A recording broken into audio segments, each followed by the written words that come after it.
जिस दरख्त का जिक्र कुरान अंदर आया है, जिस दरख्त हेठ महबूब तशरीफ फरमा हुए है, जिस दरख्त के नीचे सहाबा किराम बैठे, जिस दरख्त के नीचे 1450 साहबा 1500 सहाबा किराम मौजूद रहे, इस दरख्त को सैयदना उमर दे जमान खिलाफत दे अंदर आप दे इल्म नजर आया कि लोग मुतबरक समझते पे ने, लोग उहदे नाल लीरा बनते हैं, जिवें हथ नाल लीरा बन के मामे जामिन बनींदा है।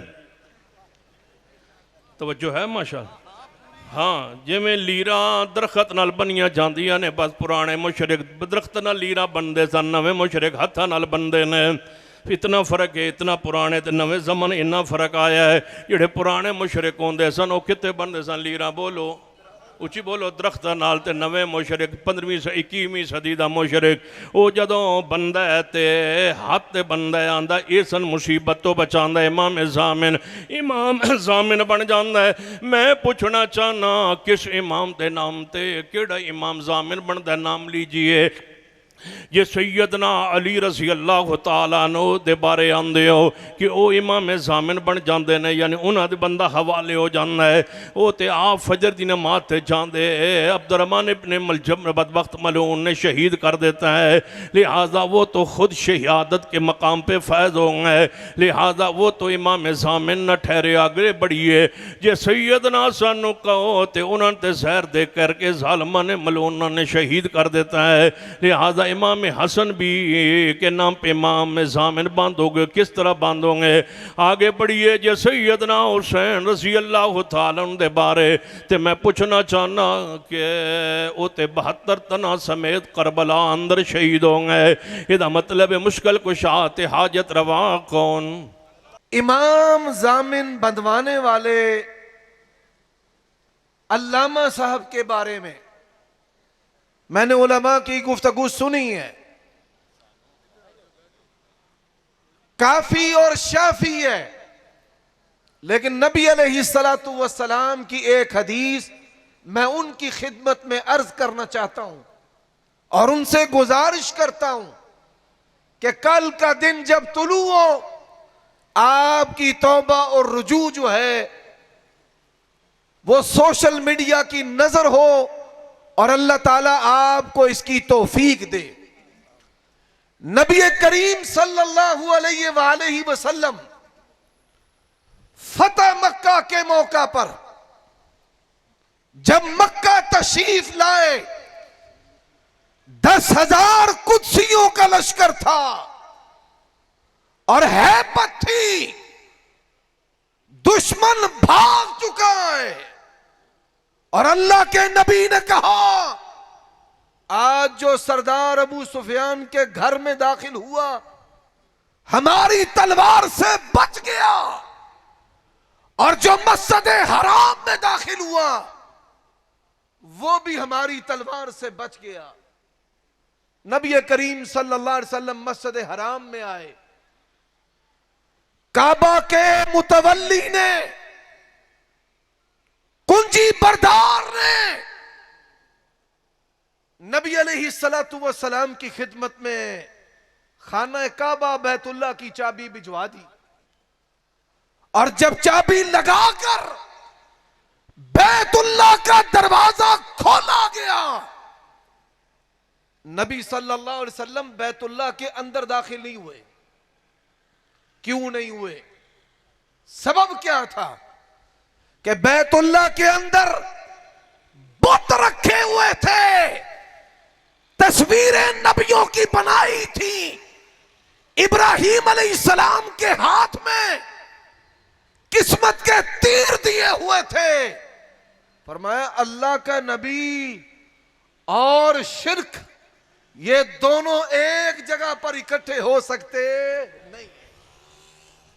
नबी अलैहिस्सलातु वस्सलाम आप पीछे हटे, सहाबा किराम को हुक्म दिया, फरमाया सारे बुत तोड़ दो, सारी तस्वीरें मिटा दो। जब बैतुल्लाह को बुतों से पाक किया गया, तस्वीरों को मिटाया गया, फिर नबी करीम सल्लल्लाहु अलैहि वसल्लम बैतुल्लाह के अंदर दाखिल हुए और आपने 2 रकत नमाज अदा की। अल्लाह ताला समझने की तौफीक अता फरमाए। आपने देखा गुज़श्ता रोज खास तौर पर एक टिकटॉकर की तरफ से जो एक हरकत हुई, जो हमारी सफ़ों में घुसा हुआ और हमारा शुमार होता है, मैं यकीन जानिए शाह साहब ने बहुत तफसील के साथ इस पर बात कर दी। किसी को गैरत आना चाहिए, और बहुत से लोग आपने देखा होंगे कि वो इस दौरान भी जब उलमा मजम्मत कर रहे और सबक पढ़ा रहे और वापसी की बात कर रहे और तौबा और रुजू की बात कर रहे, उस दौरान भी उलमा पर जुबान दराजी की गई और कहा गया ये शरीर हैं, ये मुझसे हसद करते हैं, ये मुझसे जलते हैं, ये तकब्बुर का मुजाहिरा करते हैं। अल्लाह की कसम है, तौहीद की गैरत हमें चैन नहीं लेने देती कि तुम हमारी सफ़ों में हो, तुम हमारे मिंबरो मेहराब पे बैठते हो, तुम वहां आके दावत देने का और इस्लाह मुआशरा का नाम लेते हो, लेकिन सबसे पहले जो सबसे बड़ी इस्लाह इस कायनात में हो सकती है वो वहां से शुरू होती है जहां से दीन शुरू हुआ, जहां से तौहीद शुरू हुई और जहां से अकीदा शुरू होता है। अगर कोई शख्स अल्लाह की तौहीद की गैरत नहीं रखता है, वो शख्स मोमिन नहीं हो सकता है। हमारे एक भाई ने कहा कि तुम्हें रुजू करना चाहिए, तुम्हें अपना इस्लाम तजदीद उसकी करना चाहिए, लेकिन ऐसे लोग आप देखते हैं जो उलमा पर जुबान दराजी कर रहे हैं, जो समझा रहे हैं कि तुम जिस मुरव्वत का नाम लेते हो, और आज कहा गया मुख्तलिफ पेजेस पर यह बात लगाई गई कि देखें जी नबी मुकर्रम अलैहिस्सलाम बड़े रवादार थे, आपके पास आने वाले ईसाइयों ने मस्जिद नबवी में इबादत की तो आपने उनको करने दी, लेकिन ये भी बताओ, इसी कौम को ये बता दो कि अल्लाह के नबी अलैहिस्सलाम ने अगर वो रिवायत सही भी मान ली जाए, आपने उनको इजाजत दी तो किसी एक सहाबी से कहा हो जाओ तुम भी इनके साथ मिल जाओ मुरव्वत के लिए, रियायत के लिए, रवादारी के लिए? कोई एक मिसाल दे दो। बल्कि हमें यह तो मिलता है कि नबी करीम और इस्लाम के चचा ने आपको बुलाकर कहा कि ये तुमसे कुछ मुतालबा करते हैं, कुछ रियायत मांगते हैं। अल्लाह अकबर, मेरे नबी के अल्फाज ये थे, अगर आसमान का सूरज और चांद भी मेरे हाथ पर ला रखें और इतना दबाव भी डाल दें, मैं फिर भी कतान इनके साथ किसी रियायत, किसी मुरव्वत का कायल नहीं हो सकता कि मैं इनके खुदाओं को कुछ ना कहूं। मेरा तो अकीदा यहां से शुरू होता है, ला इलाहा इल्लल्लाह, ला इलाहा इल्लल्लाह, अशहदु अल्ला इलाहा इल्लल्लाह वहदहु ला शरीका ला। अगर इस पर ही कोई मुरव्वत दिखाना थी तो क्यों बिलाल ने मारे खाई थी, क्यों खुबाब आग पर भूने गए थे, क्यों घसीटे गए सहाबा, क्यों उनके टुकड़े टुकड़े हुए थे? अगर इस पर भी गैरत दिखाना थी, अगर इस पर भी मुरव्वत दिखाना थी, घराने वाला कितना ही मोहतरम क्यों ना हो, लेकिन अगर वो अकीदे के खिलाफ बात करे। नबी अलैहिस्सलाम की जिंदगी से ऐसी मिसालें मौजूद हैं। अल्लाह के नबी इस्लाम ओहद के मैदान में थे और मुश्किल हालात में थे, आपके साथी आपको एक जगह अब आपकी हिफाजत के पेश नजर घाटी में महसूर हैं कि नीचे से अबू सुफियान ने मुख्तलिफ बातें की, उनमें एक बात तौहीद पर हमला था।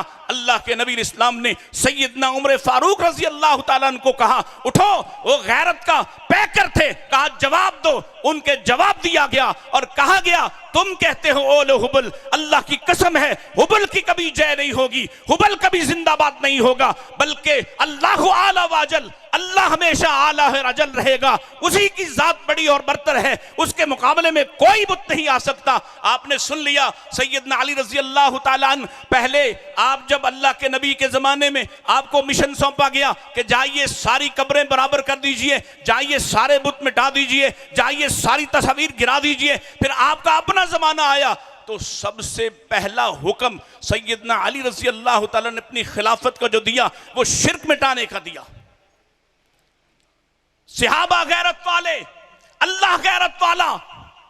नबी अलैहिस्सलाम के सामने एक बात पेश की गई कि हजरत साद बिन उबादा, उनके सामने ये बात हुई है और किसी सहाबी की बात हुई, वो आप अलैहिस्सलाम के पास अपनी बीवी का कोई मुकदमा लेकर आया तो हजरत साद रजी अल्लाह तआला ने कहा अगर मैं अपनी बीवी को किसी के साथ देखता मैं उसको मार डालता, कत्ल कर देता। लोगों ने ताज्जुब किया कि साद ये बात कर रहा है। अल्लाह के रसूल ने फरमाया और लोगों, साद से ज्यादा गैरत वाला मैं हूं और मुझसे भी ज्यादा रब है। गैरत, दीन इसके बगैर नहीं हो सकता, अकीदा इसके बगैर नहीं हो सकता। गैरत एक नाबीना सहाबी जिसको दिखाई भी नहीं देता, गैरत किसको कहते हैं? उसने नबी अलैहिस्सलाम पर बदजुबानी करने वाली, अपनी लौंडी उम्मे वरद लौंडी को कत्ल कर दिया, और मेरे नबी ने उसके लिए फरमाया था इसका दिल रोशन है। आज काले स्याह दिलों वाले हमारी सफों में घुसे हुए और अकीदे पर हमलावर होते हैं और इसको मामूली समझना चाहते हैं और चाहते हैं कि अगर कोई इन पर बात करता है, अगर कोई इनकी इस्लाह करता है, अगर कोई इनकी तनकीद करता है तो उसको गालियां दिलवाई जाएं, उसको धमकियां दी जाएं और कहा जाए देखो जी ये तो हसद करता है, ये तो फिरका परस्त है। गैरत के बगैर दीन नहीं है। यही सहाबा का सबक, यही रसूलुल्लाह की जिंदगी, यही अल्लाह की तरफ से पैगाम। मैं सिर्फ ये चाहता हूं, आपको यही पैगाम देना था। तफसीली खिताबात उलमा मौजूद हैं कि अपनी जिंदगी के अंदर अपने ताल्लुकात की फिक्र ना करो, मुरव्वतें ना दिखाओ, रियायतें ना दिखाओ, गैरत का मुजाहरा करो। ऐसे हर शख्स का बाइकाट कर दो जो तौहीद पर समझौते करता है, जो नबी मुकर्रम की जात और आपकी रिसालत और आपके अकीदा खत्म नबुव्वत पर समझौते करता है, जो कभी कादियानियों की तारीफ करता है, कभी किसी और की झोली और दामन में जा गिरता है। गैरत का मुजाहरा करो। कि आदत ने यह गल कीती है कि ओदा बाईकाट करना। ये गल सुनी जे, जेड़े मौलवी ने जिदा लकब है मेरा चन्न मक्खन मलाई, जेड़ी गर्मी च आप ही पिघल जाती, इथे फिर नोट वेख के ईमान क्यों ना जाए। ओ मौलवी नहीं, मैं ते मनदा नहीं।